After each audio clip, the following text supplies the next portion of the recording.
Imagine an engine so indestructible, so overbuilt, that General Motors didn't just discontinue it, they tried to erase it from history. The 366 tall deck, a 9.0-liter monster, wasn't built for speed. It was designed for unstoppable torque and longevity. Found in commercial trucks, school buses, and military rigs, it was engineered to outlast everything. And then it vanished. Officially, GM claimed it was phased out for modern alternatives. But if that's true, why did they wipe almost all records of it?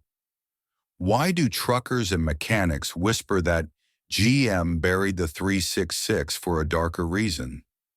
The 366 wasn't like Chevrolet's performance big blocks. The 396, 427, and 454. Those engines were made for speed, muscle cars, and street domination. The 366th, it was different. Its tall deck design meant longer rods, stronger internals, and a lower compression ratio, making it a workhorse designed to last forever. With a cast iron block and heads, it shrugged off heat, stress, and abuse, the perfect engine for the toughest jobs.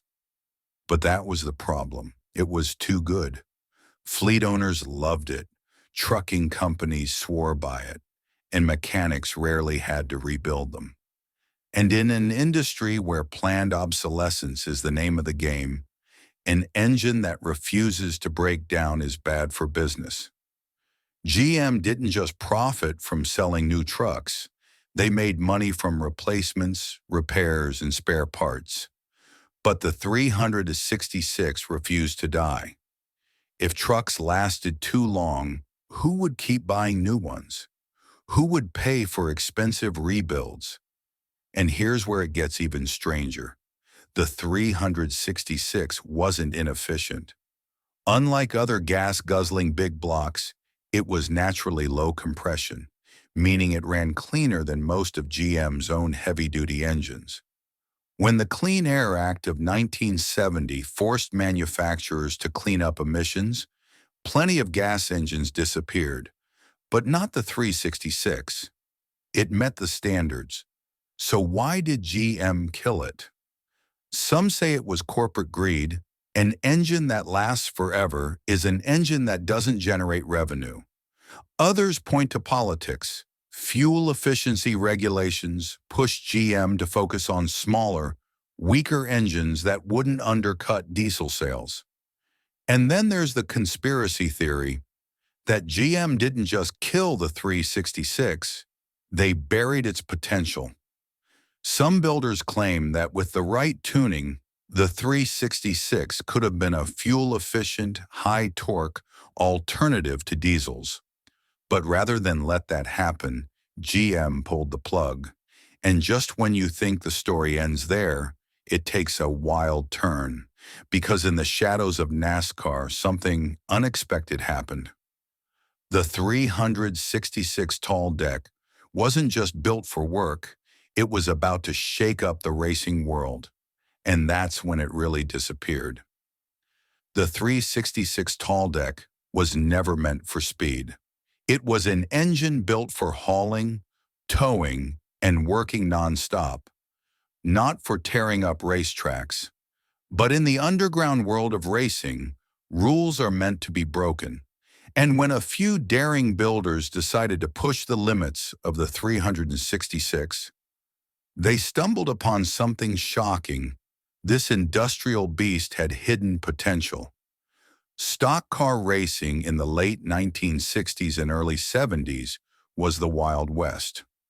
Unlike today's strict regulations, NASCAR allowed teams to experiment with different engine configurations. Most racers stuck with Chevrolet's well-known big blocks, the 427, the 454, and the small block 350. But a few bold mechanics had a different idea. The tall deck design of the 366 meant one crucial thing: longer connecting rods and an insane stroke-to-rod ratio. This gave it an advantage in endurance racing. It could pull higher RPMs for longer without grenading. It wasn't about sheer horsepower. It was about torque, durability, and power delivery.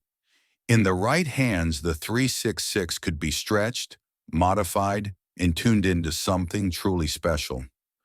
So why don't we hear about the 366 NASCAR builds today? Because the experiment was shut down fast. At first, it looked promising. A few teams tested prototype versions, tweaking the compression, overhauling the intake, and boosting RPM limits. The results were unexpected. The 366 held its own. On long, high-speed tracks like Daytona and Talladega, where engines faced extreme stress, the overbuilt 366 proved to be shockingly resilient. It wasn't winning races, but it was lasting longer than some of the high-strung race motors. Then, it disappeared. NASCAR never officially banned the 366, but suddenly new rule changes started rolling in. Engines had to fit within specific performance categories. Compression ratios were adjusted, weight limits were modified, and just like that, the 366 no longer made sense for competition. Some say it was safety concerns. Others say it was favoritism toward established race engines. But there's another theory. GM didn't want the 366 in NASCAR. If the 366 had proven itself as a high-performance contender, what would stop street racers, hot rodders, and performance shops from turning workhorse engines into race motors? That could have opened the door for an entirely new line of performance tall-deck big blocks. GM was already selling 427s and 454s for racing. They didn't need a new competitor undermining their own market. So instead of letting the 366 evolve, they let it die. And just when you think the story's over, there's one last twist. Because even after GM abandoned it, the underground racing scene refused to let it go. The 366 wasn't done yet. When GM and NASCAR turned their backs on the 366 tall deck, that should have been the end. But some legends refused to die. The very same traits that made the 366 indestructible on the job site made it a prime candidate for outlaw builds. While corporate executives and racing officials buried its history, rogue mechanics were about to turn it into something GM never intended, a secret weapon in the underground racing world. Word spread fast. If you knew what you were doing, the 366 was a hidden gem. Its tall deck block meant more room for massive displacement increases. Builders bored them out, stroked them beyond 400 cubic inches, and threw on massive turbo setups. The results? A torque monster that could annihilate drag strips, dirt tracks, and back roads. Some say illegal moonshine runners, yes, the same ones that helped create NASCAR, love the 366 for its durability. Others claim underground street racers swapped them into old Chevelle and Camaros just to humiliate small block purists. One thing was clear, the 366 wasn't gone. It had just gone into hiding. Then came the real controversy. In the early 1980s, rumors surfaced that GM still had blueprints for a high-performance 366. Some claim prototype versions were built with higher compression, aluminum heads, and even factory turbocharging. But in 1983, a GM warehouse mysteriously burned down, destroying records, parts, and engineering documents. Coincidence or sabotage? Some believe GM executives ordered the destruction of any evidence that the 366 could have been a true performance engine. Why? Because it threatened their entire business model. If an engine built for school buses and dump trucks could be modified into a street weapon, What would stop gearheads from ditching GM's factory crate motors in favor of forgotten workhorses? And then came the final crackdown. In the mid-80s, reports surfaced that federal agents raided a shop known for smuggling rare GM performance parts. And among the confiscated items, a stash of 366 tall deck race components. Some say NASCAR teams were still secretly testing modified versions, while others believe GM was simply trying to wipe out the last traces of the 366's true potential. Yet despite GM's best efforts, the 366 refused to be erased. Today it lives on as a cult legend, a relic from an era when engines were built to last, not to be replaced. A handful of mechanics still restore them, hot rodders still swap them, and conspiracy theorists still ask the same question. Was the 366 silenced because it was obsolete, or because it was too damn good?